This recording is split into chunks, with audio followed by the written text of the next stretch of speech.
नमस्कार, न्यूज टुडेमा स्वागत छ। म पुण्य धमला।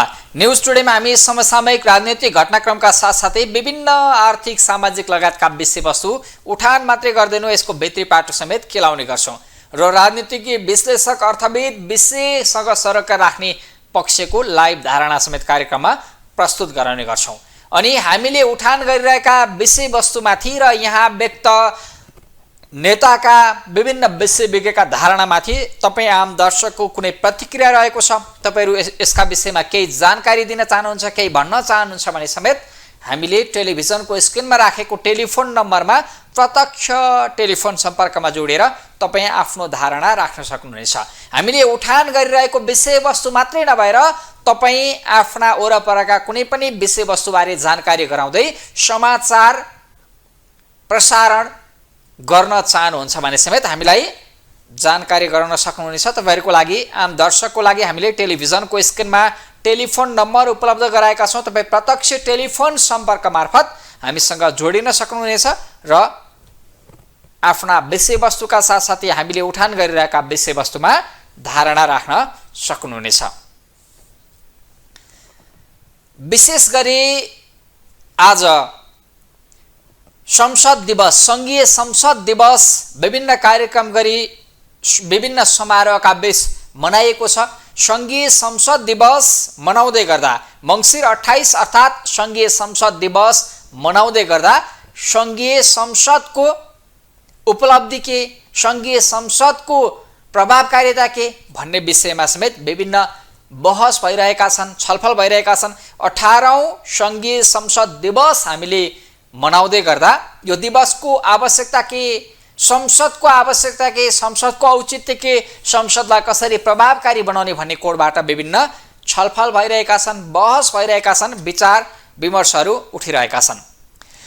संघीय संसदका दुवै सदनमा, प्रतिनिधि सभा र राष्ट्रिय सभाका दुवै सदनमा 16वटा विषयगत समितिहरू रहेका छन्। यी मिनी पार्लियामेन्टका रूपमा रहेका 16वटा संसदीय समितिमा समेत कानुन निर्माण लगायतका प्रक्रियाका विषयमा घनीभूत छलफल हुने गरेको छ।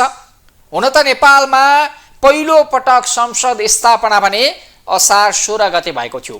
असार 16 गते संसदको पहिलो बैठक बसेको भए पनि मङ्सिर 28 गते संघीय संसद दिवस मनाइने गरिएको छ र संघीय संसद दिवस मनाइने गर्दा संघीय संसद दिवसको प्रभावकारिताको विषयमा विचार मन्थन हुँदै गर्दा सभामुख देवराज घिमिरे, राष्ट्रिय सभाध्यक्ष नारायण प्रसाद दाहाल, सँगसँगै कानुन न्याय तथा संसदीय मामिला मन्त्री अजय कुमार चौरासियाले संसद र संसदको सेवालाई प्रभावकारी बनाउनु पर्ने विषयमा र संसदको प्रभावकारिताको समीक्षा गर्नुपर्ने विषयमा आवाज उठाएका छन्, आफ्नो धारणा राखेका छन्। प्रतिनिधि सभाका सभामुख देवराज घिमिरेले संसद सेवालाई प्रभावकारी बनाउन सचिवालयका कर्मचारीहरूको क्षमता अभिवृद्धि गर्न आवश्यक रहेको बताएका छन् र सँगसँगै संसद सेवालाई प्रभावकारी बनाउने विषयमा भूमिका खेल्नुपर्ने सुझाव समेत उनले दिएका छन्। सेवा छुट्टै गरिरहँदाखेरि हाम्रा चुनौतीहरू प्रशस्त रहेका छन्। ती चुनौतीहरूको सामना गर्नको लागि मुख्य गरिकन यसको एउटा तुलनात्मक ढङ्गबाट निजामती भन्दा सेवाको परिधि सानो छ।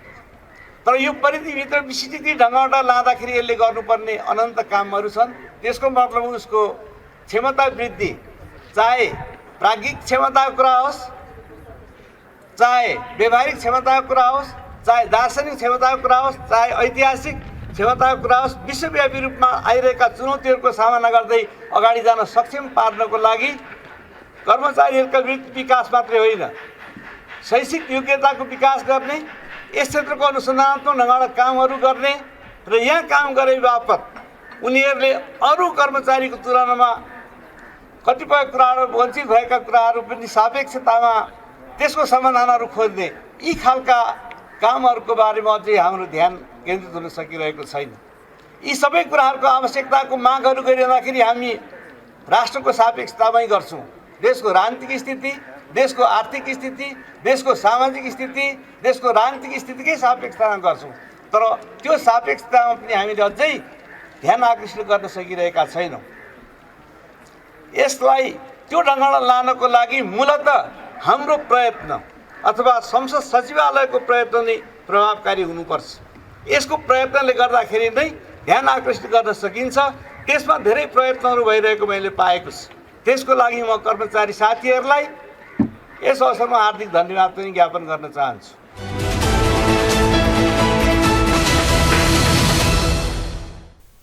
यो थियो सङ्घीय संसद दिवसलाई प्रभावकारी बनाउन अर्थात् संसदीय सेवालाई प्रभावकारी बनाउनु पर्ने र सचिवालयका कर्मचारीको क्षमता अभिवृद्धि र उनीहरूको भूमिका थप प्रभावकारी बनाउनु पर्ने भन्दै सभामुख देवराज घिमिरेले दिएको अभिव्यक्ति।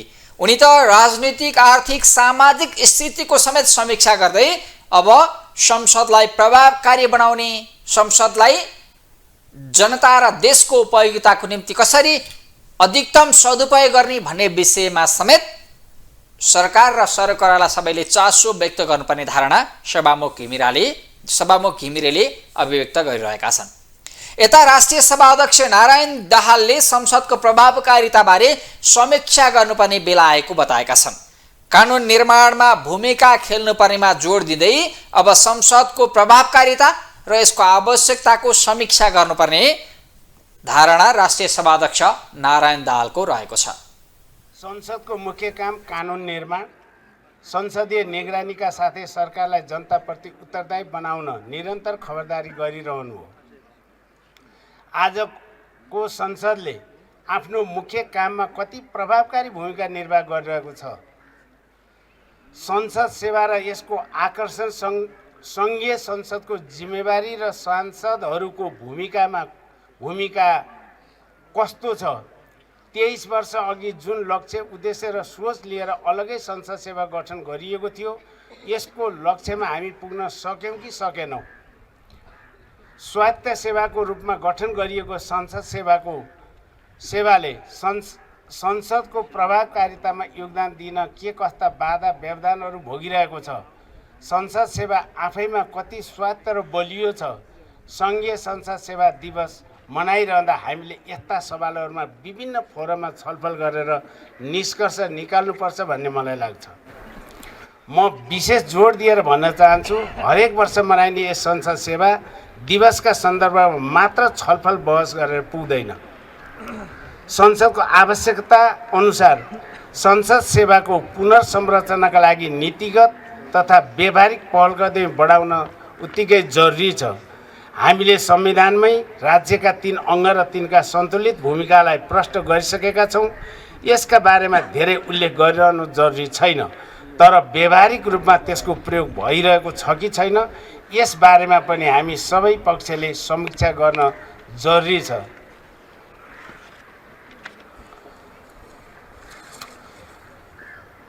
संसद सेवा दिवसको सन्दर्भमा हामीले विगतका उपलब्धिहरूमा टेकेर कमी कमजोरीको निर्मम समीक्षा गरी सुधारका लागि नयाँ पहल गर्नुपर्दछ।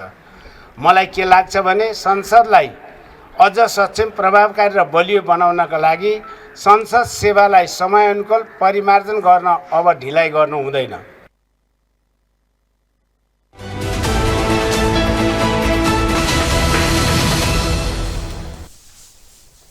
यो थियो राष्ट्रिय सभा अध्यक्ष नारायण दाहालको अभिव्यक्ति। उनी भन्दै थिए संसदको प्रभावकारिताबारे समीक्षा गरौँ र संसद सेवालाई समय सापेक्ष बनाउँदै परिमार्जन गरौँ, यसमा ढिलाइ गर्नुहुन्न भन्ने सुझाव राष्ट्रिय सभा अध्यक्ष नारायण दाहालको रहेको थियो।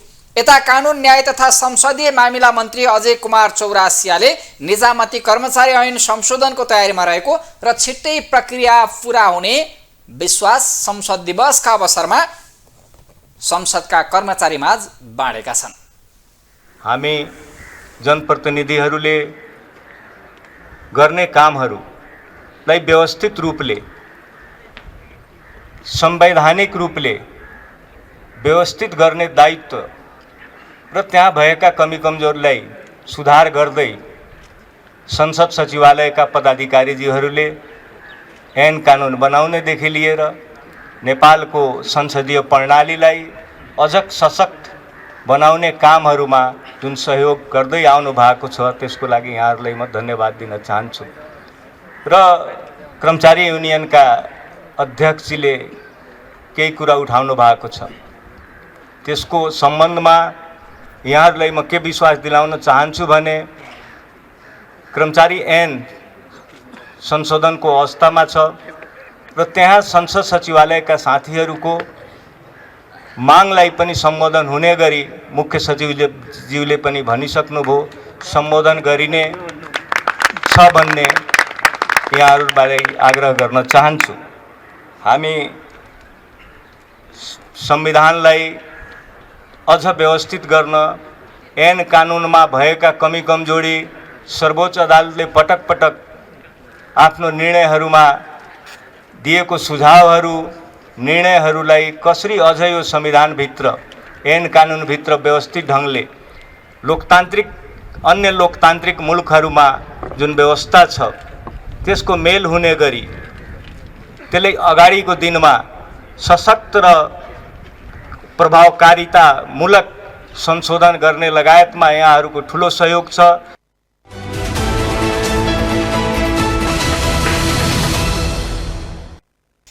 यो थियो कानुन न्याय तथा संसदीय मामिला मन्त्री अजय कुमार चौरासियाको अभिव्यक्ति। उनी भन्दैछन् संसदीय निजामती कर्मचारी ऐन संशोधनको तयारीमा रहेको छ र छिट्टै प्रक्रिया पूरा गरेर यसलाई ल्याउने काममा सरकार लागिरहेको छ र सँगसँगै संसदको सेवालाई प्रभावकारी बनाउने विषयमा सरकारले भूमिका खेल्ने र सँगसँगै संसदका कर्मचारी र संसदीय समितिले समेत आफूले भूमिका खेल्नुपर्ने अभिव्यक्ति उनले दिइरहेका थिए।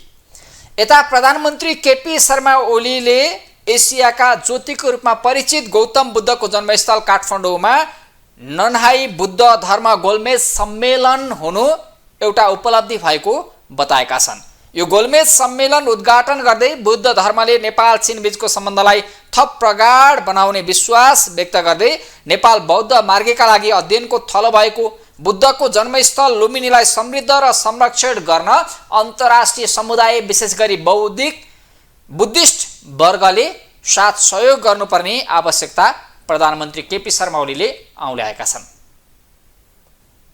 Today, at the 9th chapter unfold here in Kathmandu, I am confident that it will deepen the bonds of friendship, inspire mutual learning, and advocate the eternal values of peace, compassion, and cooperation among Buddhist communities in Nepal, China, and beyond. This gathering affords particular significance as it takes place in Nepal, the sacred birthplace of Lord Gautam Buddha, the light of Asia. This land, blessed by his footsteps, symbolizes a timeless bridge between the Buddhist heritage of Nepal and China, reflecting a profound spiritual and cultural connections that has flourished through centuries. Distinguished guests, Nepal and China share more than just borders.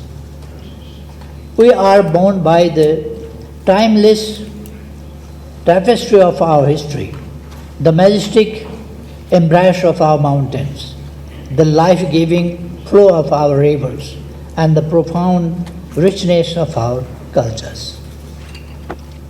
Buddhism has been the luminous thread that weaves together the spiritual and cultural fabric of our two nations, fostering an enduring bond of harmony and understanding. From the ancient journeys of the Chinese monks, Faxian and Wenjiang to Nepal, to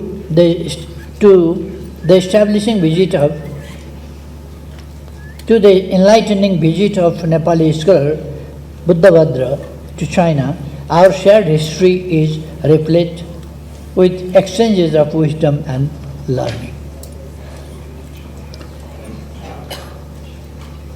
The architectural marvels of Nepali-style Buddhist temples in China and the grandeur of Zhonghua Chinese Buddhist monastery in Lumbini stands as eternal moments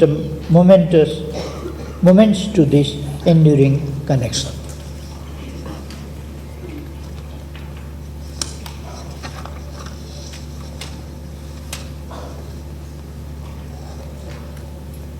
It fills my heart with pride to acknowledge the role of Lumbini Buddhist University in Nepal, a beacon of knowledge dedicated to Buddhist studies. The collaborative engagements between this institution and the Nanhai Buddhist Academy in China exemplify the spirit of partnership and shared aspirations. I am confident that those bonds will grow stronger in the days to come, enriching the legacy of our shared heritage. Ladies and gentlemen, the teachings of Gautam Buddha illuminate the path of a meaningful and harmonious life.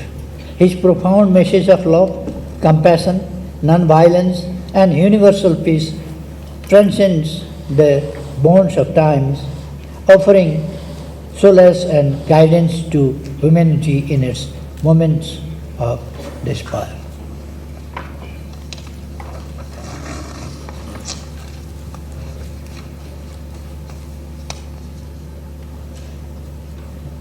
The Char Arya Satya, Four Noble Things, Noble Truths, and the Ashtanga Marga, Eightfold Path, remain timeless principles that can liberate us from suffering and guide us towards enlightenment.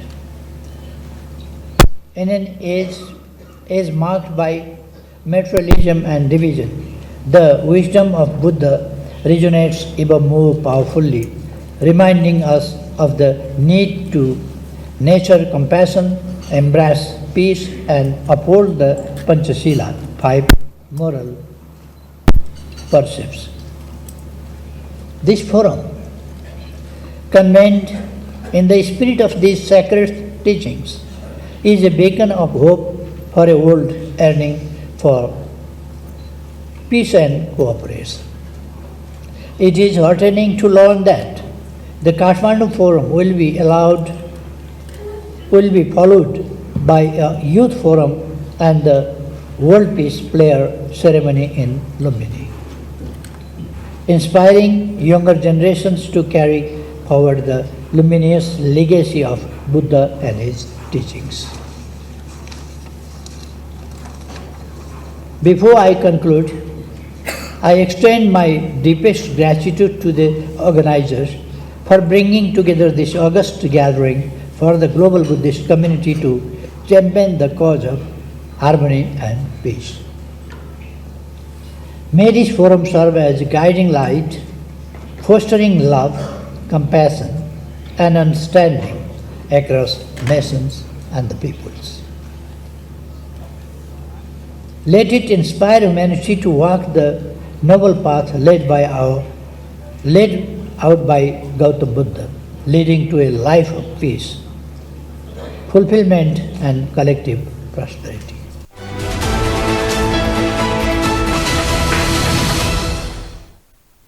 यो थियो प्रधानमन्त्री केपी शर्मा ओलीको अभिव्यक्ति। उनी नेपाल गौतम बुद्धको शान्तिका दूतको एउटा Buddhist प्रचारकको जन्मस्थल भएकाले अब बुद्धत्वलाई विकास गर्नका निम्ति, बुद्धत्वको संरक्षण गर्नका निम्ति अन्तर्राष्ट्रिय समुदायले समेत लुम्बिनीको संरक्षणमा, विशेष गरी बुद्धिस्ट समुदायले लुम्बिनीको संरक्षणमा भूमिका खेल्नुपर्ने धारणा प्रधानमन्त्री ओलीको रहेको थियो। यसैगरी बुद्ध जन्मिएको भूमि नेपाल एउटा बुद्धिस्टहरुका निम्ति ज्ञान भूमि रहेको भन्दै एउटा ठूलो पाठशाला भएको अभिव्यक्ति समेत प्रधानमन्त्री ओलीले दिएका थिए। यता उपप्रधान तथा अर्थमन्त्री विष्णुप्रसाद पौडेलले सरकारले अनुमति दिएर दर्ता भएका कम्पनीहरुमा मार्फत मात्रै घरजग्गा खरिद बिक्री गर्ने कानुन छिट्टै कार्यान्वयनमा ल्याउने बताएका छन्। नेपाल जग्गा तथा आवास विकास महासंघको तेस्रो महासभामा सम्बोधन गर्दै मन्त्री पौडेलले सरकारले अनुमति प्राप्त कम्पनीबाट मात्रै घरजग्गा कारोबार हुने ऐन बनाए पनि कार्यान्वयनको लागि नियमावली आवश्यक रहेकाले केही समय लागेको उल्लेख गरे। ब्रोकर लिएर मात्रै घर जग्गाको कारोबार गर्न पाउनुपर्ने व्यवसायको मागमा सरकार सकारात्मक रहेको उपप्रधान तथा अर्थमन्त्री विष्णु पौडेलको धारणा थियो। यो चाहिँ खास गरी अनुमति प्राप्त कम्पनीबाट मात्रै घर जग्गा कारोबार हुने जुन ऐन बनेको छ हामीसँग, त्यो ऐनको कार्यान्वयनका निम्ति नियमावली बन्नु पर्यो र यो ऐन छिटो कार्यान्वयनमा आउनु पर्यो भन्ने यहाँहरूको माग छ। यो माग सोह्रै आना सही छ, यसतर्फ सरकारको ध्यान जानेछ भनेर म राख्न चाहन्छु। त्यस्तै गरी रियल इस्टेट क्षेत्रका ब्रोकरहरूलाई पनि लाइसेन्सको प्रबन्ध गर्नु पर्यो र ब्रोकरहरू मार्फत यो चाहिँ रियल इस्टेटको कारोबार, घर जग्गाको कारोबार हुनु पर्यो भन्ने यहाँहरूको माग छ। यसलाई पनि हामी सिरियसली म सुनिरहेको छु। यस सन्दर्भमा के गर्न सकिन्छ त्यस विषयमा यहाँसँगै छलफल गरेर उचित ढङ्गले निर्णयमा पुगौँला भनेर म राख्न चाहन्छु। यो त्यस्तै गरी ल्यान्ड पुलिङ, यो चाहिँ प्राइभेट सेक्टरले पनि ल्यान्ड पुलिङ गर्न पाउनु पर्यो भन्ने कोणबाट यहाँले यो कुरा उठाइरहनु भएको छ। यसमा चाहिँ मलाई लाग्छ विभिन्न ढङ्गले गर्न यो काम भइ त रहेको छ, तर यसलाई चाहिँ अझ वैधानिक आधार दिनुपर्छ। प्राइभेट सेक्टरलाई पनि ल्यान्ड पुलिङ, हाउस पुलिङ जस्ता एउटा यो पूर्वाधार विकासको क्षेत्रमा आकर्षित गर्नुपर्छ भन्ने यहाँहरूको सुझावलाई पनि म सकारात्मक रूपमा लिन चाहन्छु। त्यसै गरी शहरी विकासका सन्दर्भमा यो जुन निर्माणाधीन अवस्थामा रहेको ऐन छ त्यो छिटो आउनु पर्यो र त्यसमा चाहिँ सहरका सन्दर्भमा व्यवस्थित त्यो सोचसहितको, मापदण्डसहितको, आधारसहितको त्यो ऐन आउनु पर्यो जसले चाहिँ सबैलाई एकसाथ गभर्न गरोस् भन्ने यहाँहरूको त्यो सुझावलाई पनि म सम्मान गर्न चाहन्छु। यहाँहरूले यो खास गरी हदबन्दीको समस्या उठाउने गर्नुभएको छ। हदबन्दीका सन्दर्भमा म यहाँलाई धेरै कुरा अहिले भन्न चाहन्न।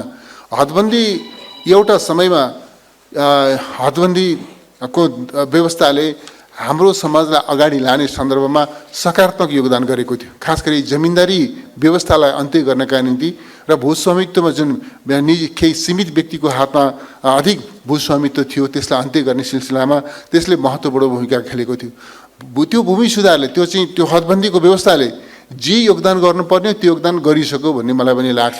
त्यस कारणले त्यो चाहिँ हिजोका यो चाहिँ हदबन्दी सम्बन्धी व्यवस्थालाई हुबहु राखेर आजका च्यालेन्जेसहरू, आजका आवश्यकताहरू सम्बोधन हुन सक्दैनन्। रियल इस्टेट सेक्टरमा पनि यो हदबन्दीले एक खालको समस्या सृजना गरेकै छ। खास गरी चाहिँ अपार्टमेन्टहरू बनेका छन्, त्यो हदबन्दीको कारणले स्वामित्व ट्रान्सफर हुन सकेन भनेर धेरै साथीले मसँग आएर गुनासो पनि राख्नुभएको छ, सरकारसँग गुनासो राख्नुभएको छ। त्यस कारणले हदबन्दीका सन्दर्भमा हामीसँग जस्तो प्रबन्ध हालसाल अहिलेसम्म छ यस विषयमा नयाँ ढङ्गले अहिलेको चाहिँ चेन्जिङ कन्टेक्स्टमा अहिलेको आवश्यकतालाई समेत ख्याल गरिकन हदबन्दीका सन्दर्भमा हामीले पुनर्विचार गर्नुपर्ने नै भएको छ। म यहाँहरूलाई बताउन चाहन्छु कि यस विषयलाई सरकारले प्राथमिक कार्यसूचीको रूपमा यसलाई ग्रहण गरेको छ। हामी छिटै नै यो समस्यालाई समाधान गरेर वास्तवमा अगाडि बढ्ने पक्षमा सरकार छ भन्ने पनि म यहाँलाई बताउन चाहन्छु। त्यस्तै गरी यो एउटा अर्को पनि समस्या छ। खास गरी अपार्टमेन्ट क्षेत्रमा जुन जमिन छ त्यो अपार्टमेन्ट त्यहाँ व्यक्तिले अपार्टमेन्टहरू किनिसकेपछि त्यो अपार्टमेन्टको ओनरसिप चाहिँ त्यो अपार्टमेन्ट किन्नेहरूको चाहिँ नाममा हुनुपर्छ, त्यहाँका उपभोक्ताहरूको नाममा हुनुपर्छ भन्ने कोणबाट पनि यो कुरा आएको छ। यसलाई पनि म उचित ठान्दछु। त्यस हिसाबले अगाडि बढ्नुपर्छ भन्ने मलाई लाग्छ।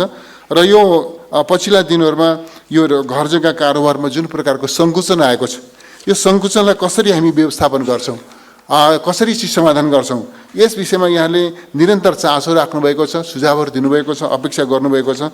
म सरकार यो सङ्कुचनलाई अन्त्य गर्ने पक्षमा छ र घर जग्गा कारोबारलाई परिपक्व ढङ्गले, कानुनसम्म ढङ्गले हाम्रा चाहिँ के भनेदेखि आम नागरिकको आवश्यकतालाई सम्बोधन गर्ने हिसाबले व्यवस्थित बसोबास लाई चाहिँ अगाडि बढाउने सिलसिलामा यो व्यवसायले महत्त्वपूर्ण योगदान दिएको छ भन्ने त्यो चिजलाई समेत ख्याल गरेर यो चाहिँ घर जग्गा कारोबारमा जे कारणले सङ्कुचनको अवस्था देखा परे हो ती समस्यालाई समाधान गर्नुपर्छ भन्ने मलाई लाग्छ।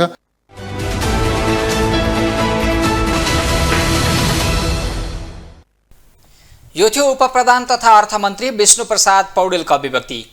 दर्ता भएका वैधानिक कम्पनी मार्फत मात्रै घर जग्गा कारोबार गर्ने ब्रोकर सेवा मार्फत घर जग्गा कारोबार गर्ने गरी कानुन र नियमावली बन्ने प्रक्रियामा रहेको र यो लागू हुने अभिव्यक्ति उनको रहेको थियो र शिथिल अर्थतन्त्रलाई गतिशील बनाउने विषयमा समेत पुँजी परिचालन र आर्थिक परिचालनको पाटोमा समेत सरकारले भूमिका खेलिरहेको अर्थ मन्त्रालय यतातर्फ जिम्मेवार रहेको अभिव्यक्ति अर्थमन्त्री विष्णुप्रसाद पौडेलले दिएका थिए।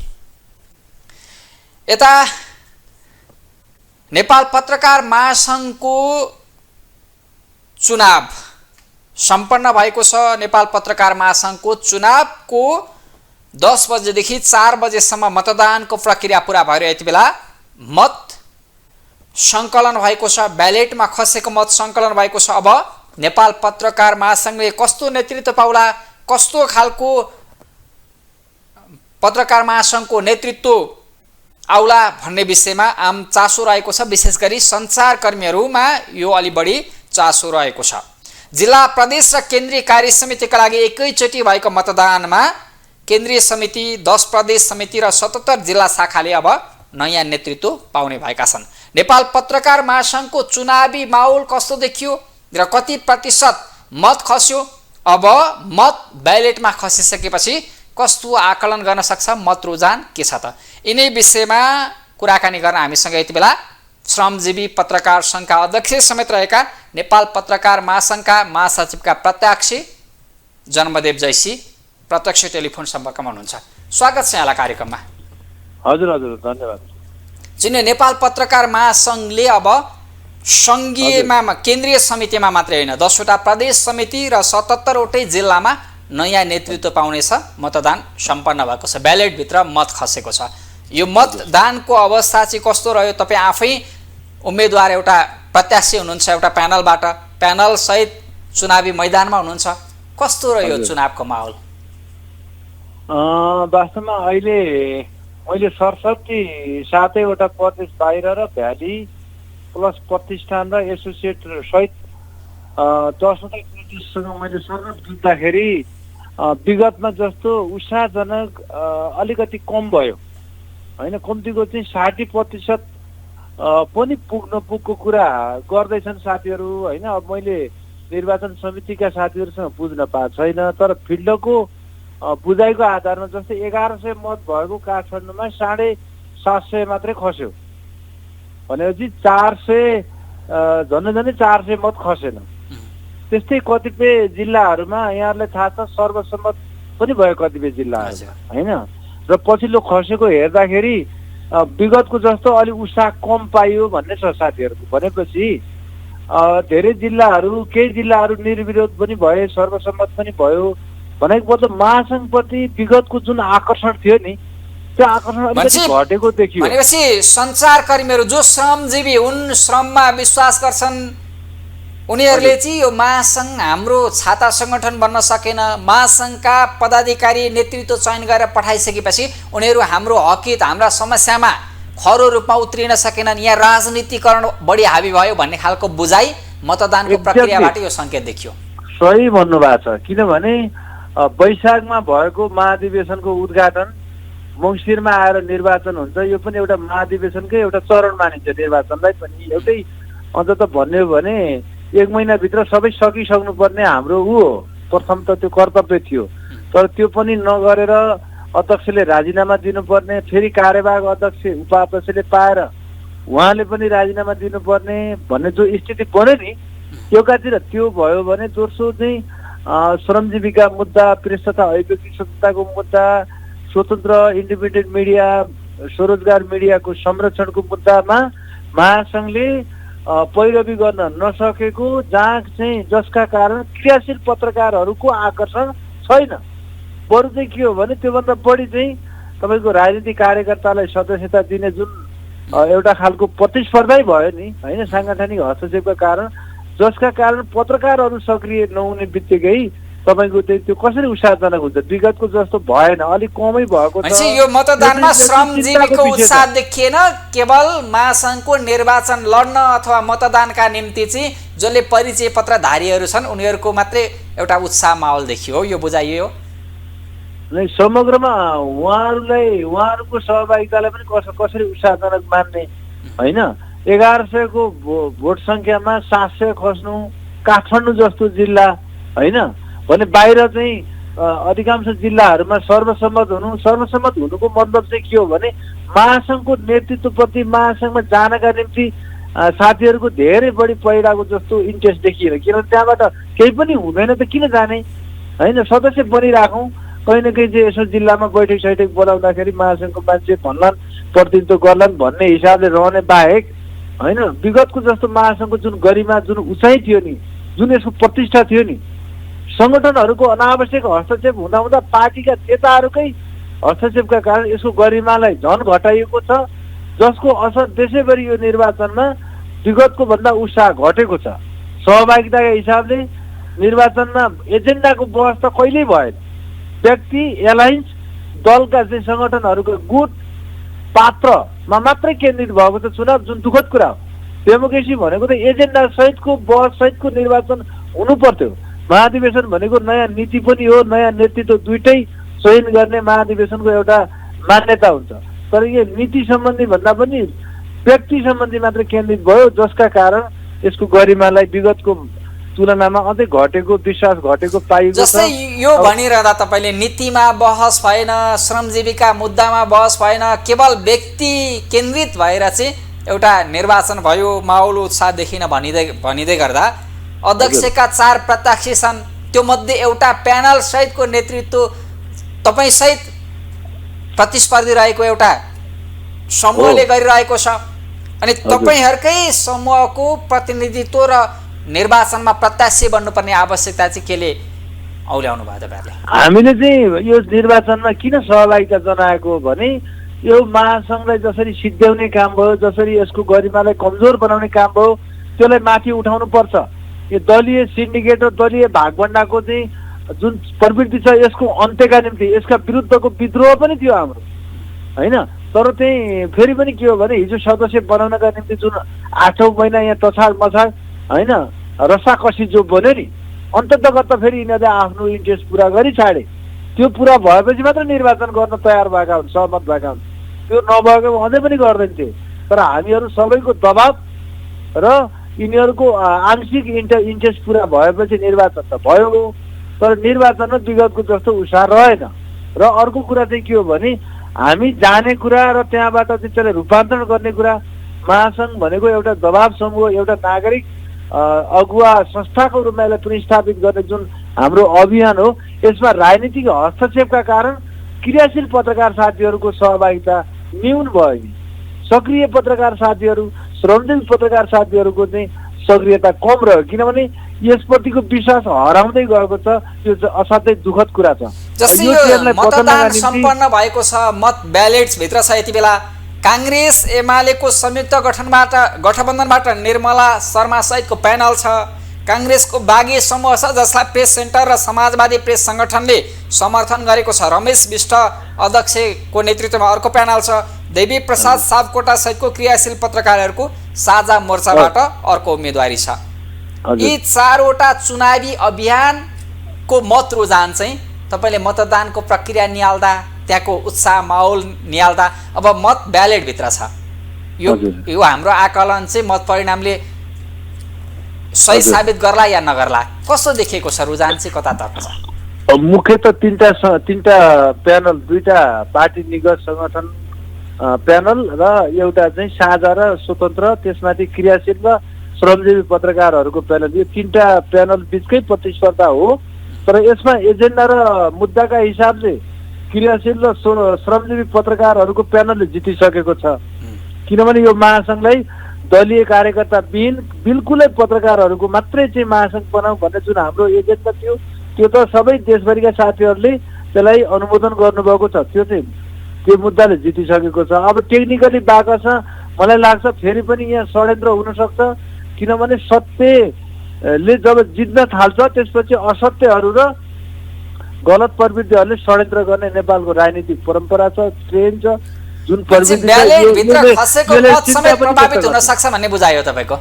एकदमै त्यो गम्भीर आशंका छ। र तपाईँहरूको टेलिभिजन मार्फत म देशैभरिका ती श्रमजीवी र क्रियाशील पत्रकार साथीहरूलाई तपाईँले मतदान गरेको ब्यालेट सुरक्षित राख्नका निम्ति र त्यसको असाध्यै रक्षा गर्नका निम्ति र त्यसपछि चनाखो हुनका निम्ति म आह्वान पनि गर्न चाहन्छु। यहाँ षड्यन्त्र हुन सक्छ, हामीलाई गम्भीर आशंका छ।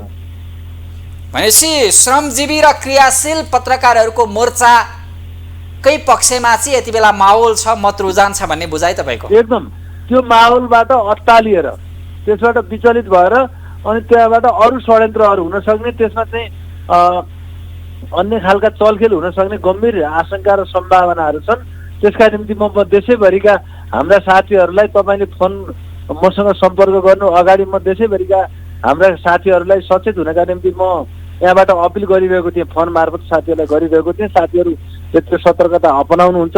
त्यसका बावजुद पनि षड्यन्त्र हुने खतरा र सम्भावनाहरू छन्, किनभने तपाईँको क्रियाशील र श्रमजीवी पत्रकार साथीहरूको उत्साह र त्यसको माहौलले दल ठुल्ठुला पार्टीहरू होइन, देशका सबभन्दा ठुला भनिएका पार्टीहरू नै तपाईँको प्रत्यक्ष रूपमा महासङ्घको चुनावमा अगाडि आइसकेपछि नेताहरूले नै विज्ञप्ति निकाले नि त। यहाँहरूलाई पनि थाहा छ नि, पूर्ति जारी गर्नका निम्ति पार्टीका चाहिँ प्रचार विभागहरूले चाहिँ विज्ञप्ति निकालेका छन्। तपाईँहरूले थाहा पाउनु भएको छ भने महासङ्घको निर्वाचनमा पार्टीका प्रवक्ताहरूले विज्ञप्ति निकाल्नु पर्ने के बाध्यता आइलाग्यो? त्यहाँ अरू प्रेस युनियन, प्रेस सङ्गठन, प्रेस सेन्टर, प्रेस चौतारी बनाएको के अर्थ भयो? पार्टीले नै विज्ञप्ति निकाल्नु पर्ने हो भने। त्यसकारण यो अनावश्यक पेसामाथिको हस्तक्षेप, व्यावसायिकतामाथिको हस्तक्षेपले यो षड्यन्त्र हुन सक्छ भन्ने हामीले आशंका जन्माएको छ। तपाईँको टेलिभिजन मार्फत म सबै श्रमजीवी र क्रियाशील पत्रकार साथीहरूलाई चनाखो हुनका निम्ति आग्रह गर्दछु र महासङ्घको विगतको विरासतलाई पुनर्स्थापित गर्नका निम्ति सबै क्रियाशील र श्रमजीवी पत्रकार साथीहरू एकताबद्ध हौँ र अनावश्यक राजनीतिक हस्तक्षेपलाई रोकौँ र व्यावसायिक पत्रकारितालाई र मिडियालाई अझ पारदर्शी बनाउने कुरा, अझ विश्वसनीय बनाउने कुरा र श्रमको उचित सम्मानको अभियानलाई संस्थागत गर्ने कुरामा लागौँ पनि भनेर म अपिल गर्न चाहन्छु तपाईँको टेलिभिजन मार्फत। हस्, यो महत्त्वपूर्ण समय र संवादको लागि धन्यवाद। धन्यवाद यहाँलाई। हजुर, नमस्ते। उहाँ हुनुहुन्थ्यो श्रमजीवी पत्रकार सङ्घका अध्यक्ष समेत रहेका पत्रकार महासङ्घको निर्वाचनका महासचिवका प्रत्याशी जन्मदेव जैसी। यति बेला नेपाल पत्रकार महासङ्घको निर्वाचन सम्पन्न भएको छ, मत ब्यालेटभित्र खसेको छ। मतदाताको उत्साह निकै कम देखिएको छ। यद्यपि केन्द्रीय समिति, 10वटा प्रदेश समिति र 77वटै जिल्ला शाखाले अब नयाँ नेतृत्व पाउनेछन् र यसपछिको पत्रकार महासङ्घको विभिन्न छाता सङ्गठनको नेतृत्वले श्रमजीवीको पक्षमा, कलमजीवीको पक्षमा, उनीहरूका समस्या कथा व्यथाको पक्षमा आवाज उठाउँछ वा राजनीतिकरण हुन्छ। यो चासो अहिलेदेखि नै सुरु भएको छ। यो थियो नेपाल पत्रकार महासङ्घको निर्वाचन र निर्वाचनको मतदानको अवस्था र मत परिणामको रुझान बारेको जानकारी। यता नेकपा माओवादी केन्द्रले स्थायी समिति बैठक बोलाएर आफ्नो निर्धारित केन्द्रीय समितिको बैठकलाई केही पर धकेलेको छ।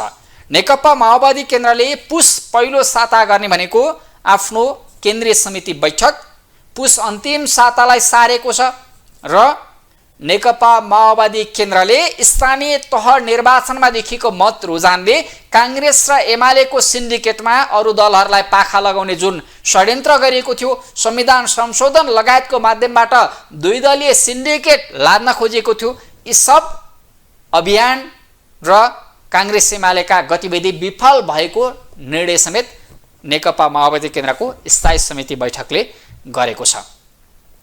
केन्द्रीय समिति बैठकका एजेन्डामाथि छलफल गर्न बसेको बैठकले केन्द्रीय समितिको तयारी नपुगेको भन्दै केही परमिति धकेल्दै गर्दा नेकपा माओवादी केन्द्रले सत्तारूढ गठबन्धन र सत्तारूढ दलको आलोचनालाई नै सबैभन्दा बढी शक्ति खर्च गरिरहेको छ।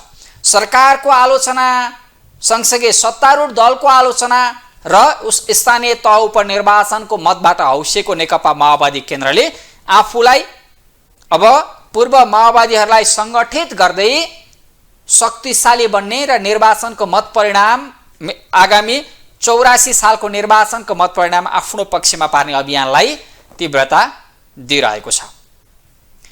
यस्तै नेकपा माओवादी केन्द्र मात्रै होइन, नेकपा एकीकृत समाजवादीका अध्यक्ष माधव कुमार नेपाल समेत आन्तरिक तयारी र गृहकार्यमा व्यस्त छन्।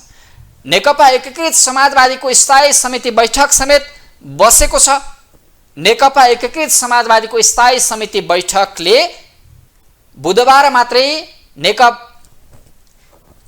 नेकपा एकीकृत समाजवादीका अध्यक्ष माधव कुमार नेपालले पेश गरेको राजनीतिक प्रतिवेदनलाई पूर्णता दिँदै अनुमोदन गर्दै नेताहरूको कार्य विभाजनलाई अनुमोदन गरेर सार्वजनिक गरिनेछ र लामो समयसम्म अल्झिएको नेकपा एकीकृत समाजवादीका नेताहरूको कार्य विभाजन, पदीय दायित्वको बाँडफाँडको विषय अब यो बैठकबाट टुङ्गोमा पुग्ने एउटा आशा गरिएको छ। यद्यपि आन्तरिक विवाद र कलहका कारण नेकपा एकीकृत समाजवादी आन्तरिक किचलोमा फसिरहेको छ।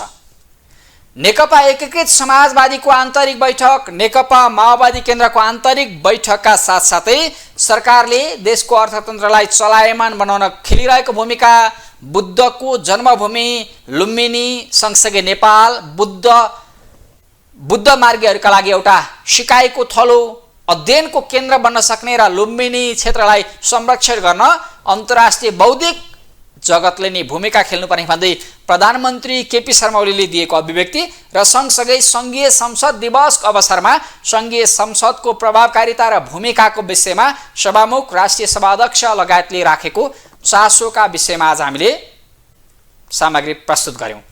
अर्को दिन हामी फरक विषयवस्तुसहित उपस्थित हुने नै छौं। आजका लागि न्यूज टुडे यति नै। ग्लोबल टेलिभिजन हेर्दै रहनुहोला। नमस्ते।